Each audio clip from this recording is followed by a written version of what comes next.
নমস্কার। কবিতার নাম হঠাৎ দেখা। লিখেছেন কবিগুরু রবীন্দ্রনাথ ঠাকুর। কণ্ঠে অনুষা ঢালি। রেলগাড়ির কামরায় হঠাৎ দেখা, ভাবিনি সম্ভব হবে কোনো দিন। আগে ওকে বারবার দেখেছি লাল রঙের শাড়িতে, ডালিম ফুলের মতো রাঙা।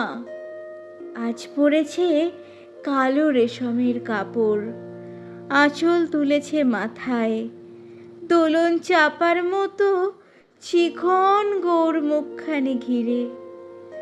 মনে হলো কালো রঙে একটা গভীর দূরত্ব ঘনিয়ে নিয়েছে নিজের চারদিকে, যে দূরত্ব সর্ষে ক্ষেতের শেষ সীমানায় শালবনের নীলাঞ্জনে।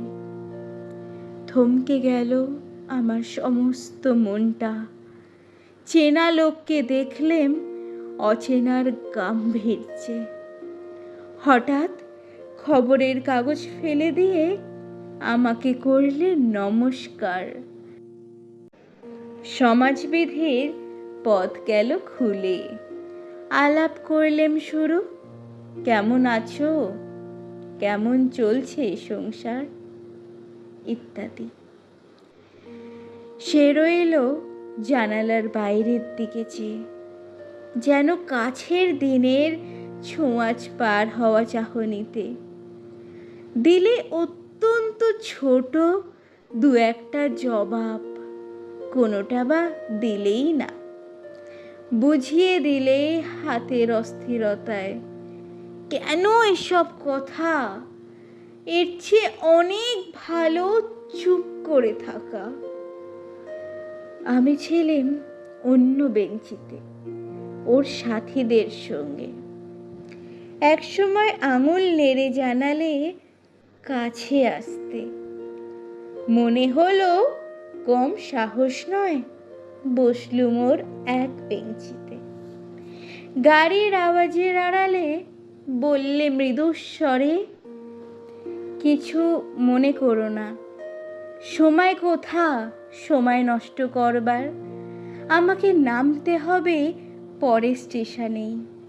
দূরে যাবে তুমি, দেখা হবে না আর কোনো দিনই। তাই যে প্রশ্নটার জবাব এতকাল থেমে আছে, শুনবো তোমার মুখে। সত্যি করে বলবে তো? আমি বললেম বলবো। বাইরের আকাশের দিকে তাকিয়েই শুধোলো, আমাদের গেছে যে দিন একেবারেই কি গেছে, কিছুই কি নেই বাকি। একটুকু রইলাম চুপ করে, তারপর বললেম, রাতের সব তারাই আছে দিনের আলোর গভীরে। খটকা লাগলো, কি জানি বানিয়ে বললেম নাকি। ও বললে, থাক এখন যাও ওদিকে। সবাই নেমে গেল পরের স্টেশনে। আমি চললেম একা। ধন্যবাদ।